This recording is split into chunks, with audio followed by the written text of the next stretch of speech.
Are women worse off after 2020? Economists Laura, Giles, Álvarez and Jeetendra Khadan from the IDB join me to discuss their recent findings on how women fared throughout the pandemic.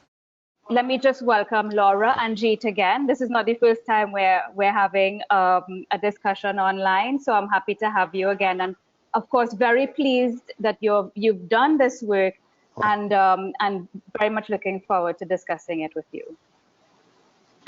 Thank you for having us, Marla. Thank you for having us, Marla. Okay. Happy to be here. Yeah. Good. So tell me, both of you, what exactly was your source of inspiration and motivation for doing this research that's published in this blog? So I can start with a bit of the context. Thank you for asking, Marla. IDB responded very swiftly to the pandemic, and the research department paired up with Cornell University to launch these online surveys across the region. They partnered with the Caribbean department, and our colleague Dieter and myself made sure that all 6 of the member countries in the Caribbean region participated. And therefore, we got a sample of about 12,000 individuals who responded to this online survey that was rolled out over a 2-week period in April. Now, the survey was very broad.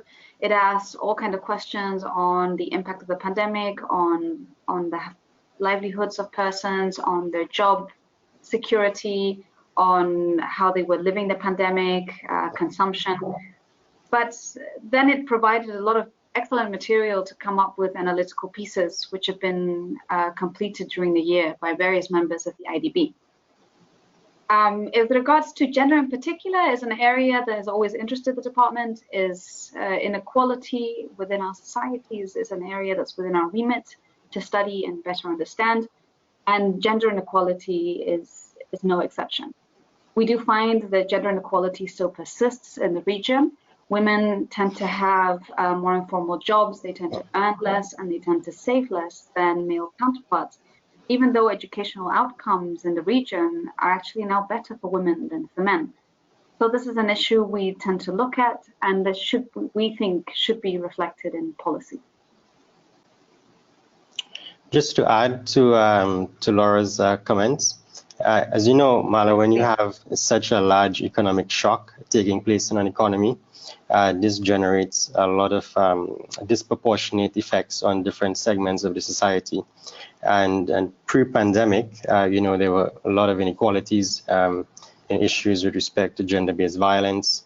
And, you see these trends. Some countries in the region are much worse than others. And while governments have been making progress to rectify those, we think that when a country and a society experiences such a large shock, we need to really understand how that shock is impacting different groups. And in this study, what we sought to do is try to understand with preliminary data and evidence, what are some of those emerging trends and how policymakers can start thinking about addressing them. So, as you know, at the IDB, we, in all of our country strategies and all of our operations in the region, we have gender inequality as a cross-cutting issue. So all of this information helps to support our policy dialogue with governments. And I think this study sets a nice platform for us to start dialogue and conversations with country authorities. And also, it's useful information for other donor agencies that provide support on gender inequality issues for countries in the region. Great, thanks, Laura and Jeet. I do remember that gender is used as a cross-cutting theme, and I think that's such a brilliant way of looking at it, because it really does affect so many things, right? So tell me, let's get into the data, the part that we love the most. And tell me, what are the highlights and the major findings from this research that you've done? Okay, so when we set out to do this study, we looked at 3 areas, right? To look at the impact of the pandemic, right? So one was looking at the impact on the labor market and businesses in particular. And the second area was looking at the impact on livelihoods and Then lastly, issues around financial inclusion and how vulnerable groups could be affected. So I will talk about the first two, and Laura will come in and give us a sense as to how these issues are impacting financial inclusion. So what we did, when you look at employment disaggregated across sectors in the countries, what we find is that those sectors that were impacted the most by the pandemic, for example, the restrictions that were imposed to curb the spread of the virus, they were predominantly employers of women, right? So you can think of, for example, hotels, service-oriented sectors and that kind of thing. So there's a high concentration of women being employed in those sectors. And with the pandemic, what we find, obviously, is that job losses with respect to women were much higher in most countries than with respect to men. Now, the second issue or main issue there is that the question is, is this temporary or is it have more longer term consequences? And we followed up that online survey in two countries. In Barbados, we did a telephone survey as well as in Suriname. And in Suriname, what we find is that women, so both men and women lost jobs on the one hand at the aggregate level. Women lost more. And a fairly large part, I think roughly 15% of women that reported losing jobs also reported that returning to that same job post-pandemic is highly unlikely. So the effect of job losses is not just temporary, has more long-term consequences, particularly for women. And the third major point with respect to the labor market there is that, and income, is that what we find is that the distribution of income between men and women is more skewed. So more women fell into lower income categories. They were already in lower income categories compared to men pre-pandemic, and it's actually got much worse during the pandemic. And this is having a huge impact on living standards. So, one of the things that we find worrying in the data is that more women reported going to bed hungry as compared to men, and there we made the distinction between single-headed households versus single female-headed households versus single male-headed households, and with respect to partnered households, and those single female-headed households were the ones that were impacted the most. So coming out of this pandemic, you really need to think about not just the temporary effects of this shock, but also the relatively long-term consequences that this shock could have in terms of women participation in the labor market, in businesses, and so on, and their contribution to economic activity in the economy. So I think those are some of the key findings that we see emerging from the data. So I will pass it over to Laura, who can share with us some issues around financial inclusion. Thank you, Jeet. So the third area we looked at in this analysis was financial access and inclusion. Now, financial access and inclusion is an increasingly popular topic in the Caribbean. IDB, at the Caribbean department, we've actually done a set of papers on the topic, and we've analyzed these issues in detail in Jamaica, Barbados, and Guyana. And we wanted to see, with a gender lens, how women were faring in terms of financial access and inclusion, and how the pandemic was affecting their access to finance. And first of all, we find that financial access is generally gender equal in the Caribbean. We measure this through access to a bank account. We do find that there are some disparities in certain countries. So, for example, Barbados, Jamaica, or Guyana have a higher percentage of male respondents who have access to a formal bank account versus women. And this is only one measure, one proxy. We have to take these results with care. You can only ask so many questions on an online survey. So we do use a specific proxy, and we do really caution readers to be careful with the interpretation of the responses. But overall in the region, we do find that both men and women have access to financial services. Now, the concerning thing is that we find that women have lower financial resilience. Now, access to a bank account is all good and well, but it doesn't really make a difference if you're more vulnerable in terms when you get hit by a shock to your household finances. So we find that women generally have lower savings. There's a lower proportion of them that recorded at least 2 weeks of savings.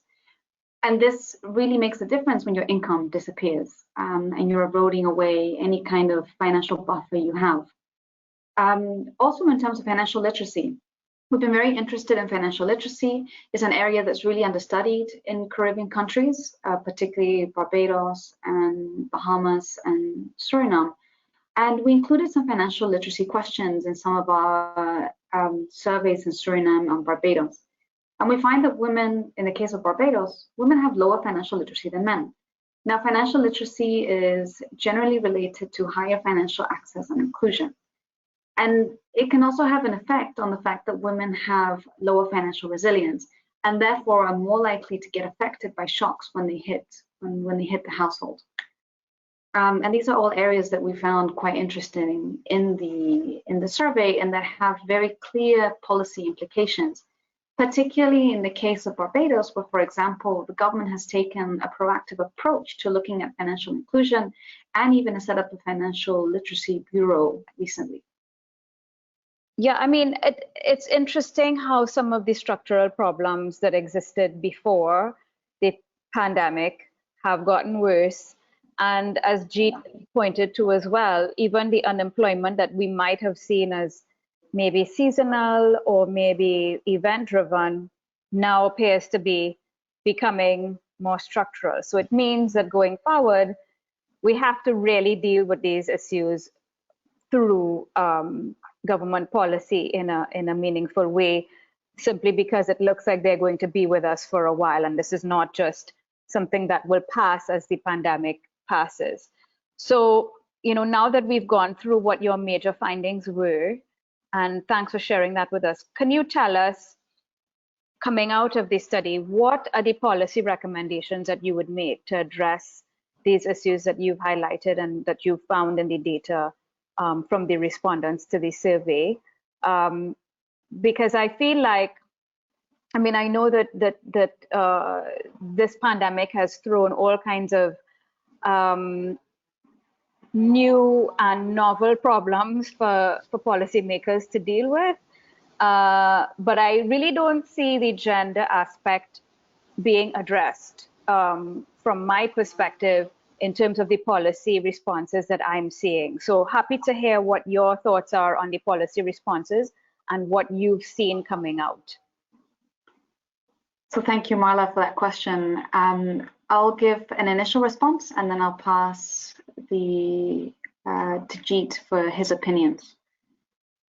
IDB, we work in policy. We have active dialogues with governments, we do policy recommendations, and we try, part of our jobs as country economists is to really try and understand the effects of policy and how we can provide recommendations for it to be more effective and to improve its outcomes. You're right. COVID-19 has been a very rare shock. It's a very severe shock, particularly in tourism-based economies in the Caribbean. They've been amongst the most vulnerable in the world. And responding to such a shock in such a short amount of time was extremely challenging for all policymakers. Now, overall, we found that all the 6 governments we reviewed brought out swift policy responses. They brought out measures to support the vulnerable, poor, cash transfers, employment retention programs, fiscal incentives, and there was a very broad-based swift response, which was very positive compared to other countries in the region, for sure. However, none of these programs have had particular targeting. So governments, for very good reasons, made use of the systems that were already in place to channel the support. The NIS, for example, the social programs in Barbados were a good example, the NIB in the Bahamas. But a year into the pandemic, there's a real opportunity to relook at how some of the support and the help is being given out and really try and help different subsets of society that might have been affected differently, such as women. This is, we think, a very good piece of research that highlights the fact that women were affected in particular ways because of the pandemic. And there really is an opportunity to now channel support and come up with new policies that can support them in terms of financial resilience, in terms, for example, in daycare and support for household chores, in terms of improving living conditions, food support. So there are already systems in place, and what would really benefit the population is just to now start tweaking them and start reviewing how to best reach different subsets of the population that have had different effects of the pandemic. The paper we wrote has a broad review of the programs that all 6 countries brought out. It could be outdated by now because this pandemic changes on sort of a month-to-month basis, and this paper was written a few months ago. But overall, I think it's a very comprehensive review of what was done. A positive reinforcement. The governments did respond correctly and as they should have. But now there's an opportunity to look beyond and to really think a little bit more about the different effects that this pandemic has had across different subsets of society and how policy can more effectively support these different subgroups. But Jeet, do you have any more? I think you have some more comments to add to that. So I think Laura was very clear. The initial response was very broad-based, and governments really used the systems that was in place pre-pandemic.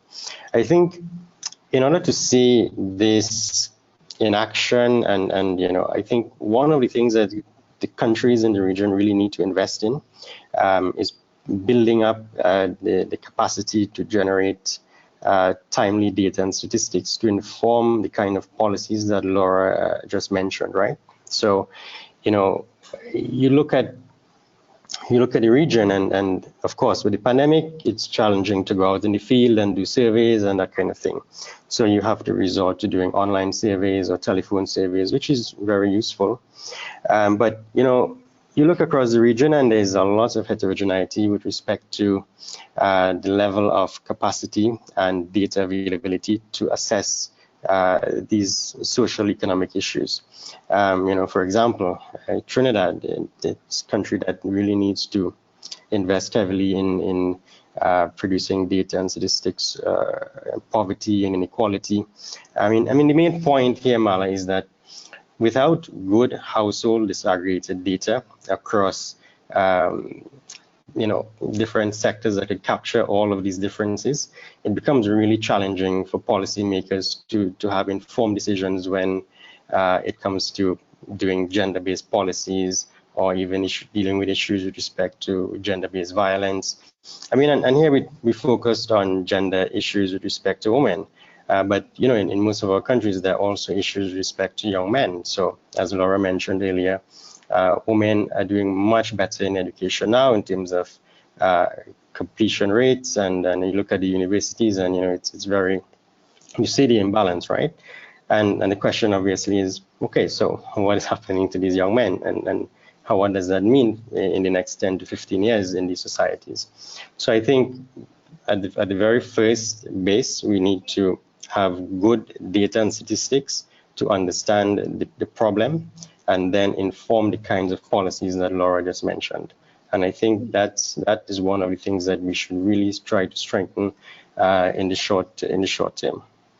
Yeah, Jeet, I just want to pick up on that point, and I think that it's so important that you mentioned this issue of data, and especially as even it relates to Trinidad. Do you know that we don't even have any data from 2020 on unemployment in Trinidad, let alone unemployment by gender? We're still working with 2019 data, and how do you engage in meaningful policy formulation when you have to work with data that's almost 2 years old?